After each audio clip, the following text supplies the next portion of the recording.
Syederalun Menteri Pariwisata dan Ekonomi Kreatif Sandiaga Uno menyempatkan untuk jogging sore sebelum berbuka puasa pada Selasa 12 April 2023. Pantauan di lokasi sebelum jogging, Sandiaga menyempatkan berkunjung ke Sabang untuk memantau desa wisata yang masuk dalam nominasi Anugerah Desa Wisata Indonesia.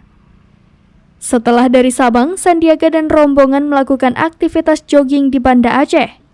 Rutenya dari Pelabuhan Ulele dan finish di kilometer 0 Banda Aceh di Kampung Jawa.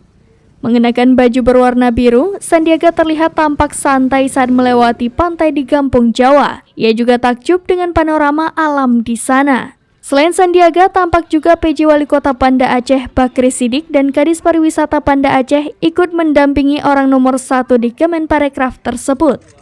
Setelah tiba di 0 km Banda Aceh, Sandiaga diberi cenderamata berupa baju dari PJ Wali Kota Banda Aceh. Sampaikan dulu tadi ada lari juga. Satu yang kita ingin kembangkan adalah pariwisata berbasis olahraga.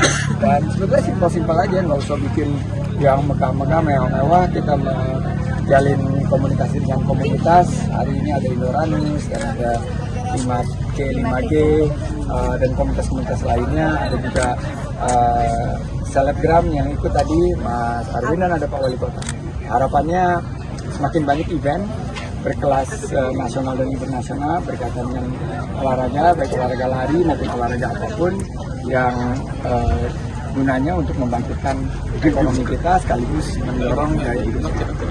Mungkin juga mengajak orang seperti tadi mengabuburit sambil berolahraga juga. Ya, ngabuburit sambil berolahraga itu bagus sekali, terutama disiapkan bukanya yang banyak rehidrasinya, karena kita berlari ini butuh asupan cairan, dan tentunya kita harapkan semua daripada kita menjaga pola hidup sehat ini, dan setelah Ramadan selesai tetap menjalankan pola hidup sehat karena untuk kebaikan kita sendiri. Sukses untuk pariwisata berbasis olahraga. Dari Banda Aceh, Henry, SerambiNews.com.